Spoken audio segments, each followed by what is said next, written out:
salud o economía, la economía viene muy castigada y si algo faltaba, uno tiene que convivir con la realidad de un dólar que está por las nubes. ¿Y el dólar influye en el bolsillo de muchas personas o de todas las personas? ¿En qué afecta al ciudadano de a pie esto que está pasando hoy? ¿Y qué pasa con las empresas? ¿Qué va a ocurrir con las pymes? ¿Qué pasa con un negocio a la hora de comprar desde mercadería hasta todo tipo de insumos? El comportamiento del dólar, de esto vamos a conversar ahora con el señor Alberto Medina Méndez. Flaco, ¿cómo te va? ¿Cómo estás? Muy buenas tardes, gracias por el tiempo. ¿Cómo andás? ¿Cómo estás, Daniel?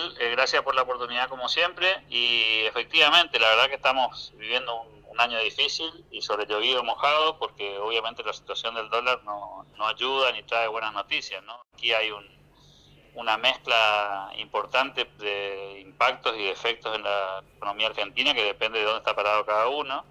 Yo te diría en términos generales, hay que decir que este incremento del dólar, aunque sea en un mercado informal como lo es el famoso y conocido mercado blue, tiene un impacto en las expectativas muy elevado y eso genera siempre la ansiedad de una posible devaluación. Eso tiene un impacto en la economía real muy fuerte, ¿no? No solamente en los que operan en el mercado de divisas de manera formal, los importadores, los exportadores, que lo hacen al valor oficial, sino también en aquellos que operan en el mercado, en los mercados marginales, que son lamentablemente en Argentina muchos, y entonces casi por una cuestión cultural, te diría yo, hay una especie de traslado a precios indirecto, aunque no sea una consecuencia directa del aumento del dólar en este mercado. Entonces va a tener un impacto para la economía real, le va a castigar a los sectores más vulnerables, aunque ellos no puedan comprar dólares, aunque cercano, esto tiene un impacto directo sobre un montón de aspectos de la economía cotidiana, y ni te cuento sobre la clase media, que era la que en teoría estaba comprando estos $200 mensuales en sus cuentas bancarias. Se calcula alrededor de unos 4 millones de compradores, que por supuesto a partir de estas nuevas medidas también se van a ver claramente perjudicados, y los va a empujar a una dinámica, digamos, de presión sobre el dólar marginal, que lo que va a seguir haciendo que ese mercado tenga una distancia tan larga con el mercado oficial, ¿no? Dejando de lado esto que acabas de mencionar, Alberto, que tiene que ver con ese cerrojo tremendo, ya no alcanza, ya no podés con los $200, en paralelo todo lo que ha ocurrido y que ya es de público conocimiento, de que si hiciste una compra afuera, se te descuenta de los dólares que vos podías llegar a adquirir, pero esa es una historia que pasa con con la buena parte de la sociedad, que como bien decías, más de 4 millones de personas que buscaban ahorrar en dólares y hacían esa compra, y hoy ya no pueden comprar el oficial a partir de esto.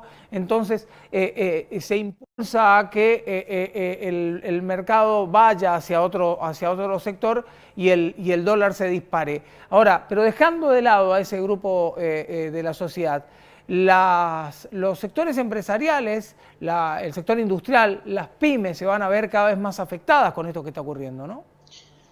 Sí, por varias razones. Primero, porque todo aquel que tenga algún insumo dolarizado va a tener la expectativa de un aumento de precios, aunque no lo tenga en términos reales, porque claramente el importador importa al valor del dólar oficial, y alguien podría decir, bueno, pero no debería impactarle una subida en el precio del dólar paralelo. Lo cierto es que este señor que compra productos importados y que lo usa ese producto importado para a su vez vender su mercadería o exportar, tiene una expectativa de devaluación. Es decir, él cree que el gobierno no va a poder sostener esta promesa, y por lo tanto está siempre esperando que suceda y que se complique un poco la cosa. Y la verdad es que la historia, no la historia vieja, sino la historia reciente, dice que eso es cierto, porque recordemos que en estas últimas semanas, antes de que suceda esto, había versiones de que no iba a suceder, digamos, ¿no? Entonces, como suele pasar en Argentina en realidad, ¿no? Que te dicen que no va a pasar y después termina pasando. Y eso genera una especie de memoria colectiva de los argentinos, que no importa qué se diga, más tarde o más temprano los argentinos dicen, bueno, dicen que no va a pasar, pero finalmente pasa, y entonces te preparás para una devaluación. ¿Qué significa prepararte para una devaluación? Que si tenés mercadería dolarizada, preferís no venderla, o preferís venderla a un precio tan elevado que te permita eventualmente reponer esa mercadería en dólares. Y vos decís, bueno, pero si vos lo vas a reponer más barata. Sí, pero no sé a cuánto lo voy a reponer. Y ahí empieza una especie de debate interno dentro de las empresas que tienen que luchar con un ambiente de recesión en el que nadie le compra nada o le cuesta mucho vender, pero por otro lado tienen miedo de descapitalizarse, es decir, de tener 5 mercaderías y que después cuando le paguen puedan comprar solamente 4. Que es un fenómeno absolutamente natural en el mundo de la actividad comercial. Así que tiene un impacto en las pymes, tiene un impacto negativo en términos del ánimo, de la angustia de la gente.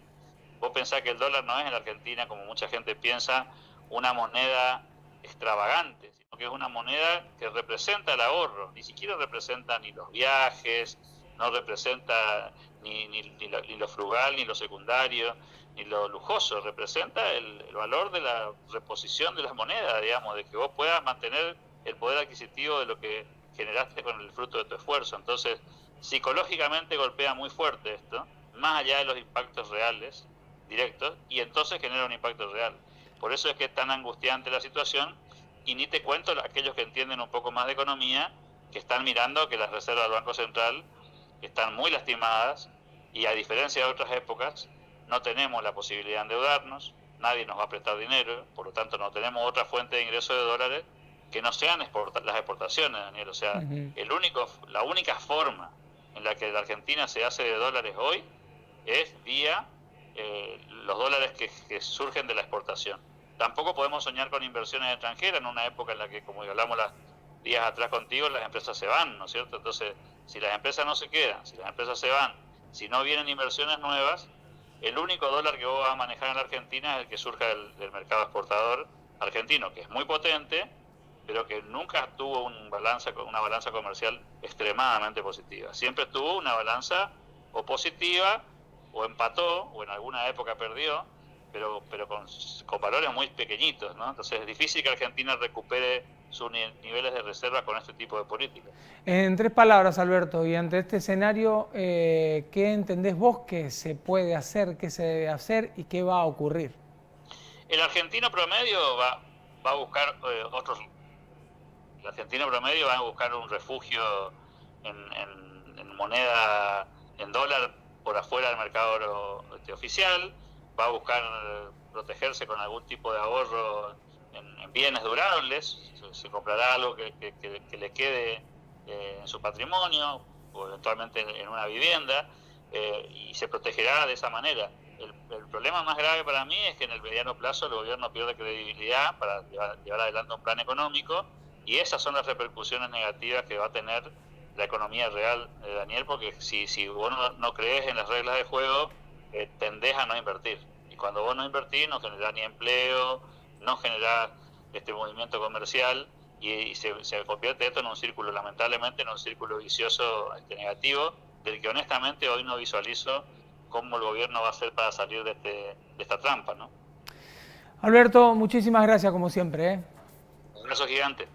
Alberto Medina Méndez con nosotros.